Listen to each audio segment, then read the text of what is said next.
Hello pookies, welcome back. Good morning. അപ്പോൾ രാവിലെ ഒരു മോർണിംഗ് റുട്ടീനാണ്. ബക്കറ്റും കപ്പും ഫേസ് വാഷൊക്കെ എടുത്ത് നമ്മൾ വേഗം ഫ്രഷായി വന്നപ്പോഴത്തേക്കും ഇഡ്ഡലിയും ചട്നിയൊക്കെ ഉണ്ടായിരുന്നു. നല്ല ഇഡ്ഡലി നല്ല ചട്നിയൊക്കെ ആയിരുന്നു, നല്ല ടേസ്റ്റൊക്കെ ഉണ്ടായിരുന്നു. വേഗം കഴിച്ചു, കാരണം 8:30 എണീറ്റ്. അത് കഴിച്ചിട്ട് വേഗം ഫ്രഷ് ആവുകയാണ്. ഡ്രസ്സും മാറി വന്നു കേട്ടോ. ഡ്രസ്സൊക്കെ മാറ്റുകയാണ്. ഫോർമൽസാണ് എൻ്റെ നോർമൽ യൂണിഫോം. സിബൊക്കെ ഇട്ടിലേക്ക് മോശം, നാണക്കേടാണ് കേട്ടല്ലോ.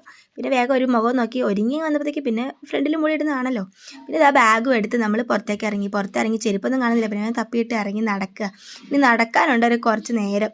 നടന്ന് സിഗ്നലൊക്കെ എത്തിയപ്പോഴത്തേക്ക് ഇതേ നല്ല പല വണ്ടികളൊക്കെ. ഇതേ ഒരു പോലീസ് മാമനാണ് നോക്കി ചിരിക്കുന്ന പോലും ഇല്ല. കൊള്ളാം ഏതായാലും.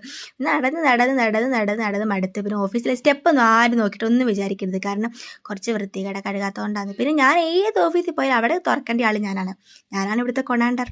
അതാണല്ലോ എൻ്റെ മെയിൻ. ഞാനാണ് എല്ലാത്തിൻ്റെയും. ഇനി ഇവിടെ തൊട്ട് ഇന്നത്തെ അംഗം തുടങ്ങുകയാണ് ഗായ്സ്. എത്തി എല്ലായിടത്തും എത്തി. പിന്നെ ഇത്രയും ദൂരം നടന്നു വന്നുകൊണ്ട് കുറച്ച് വെള്ളം കുടിച്ച് ബൈ.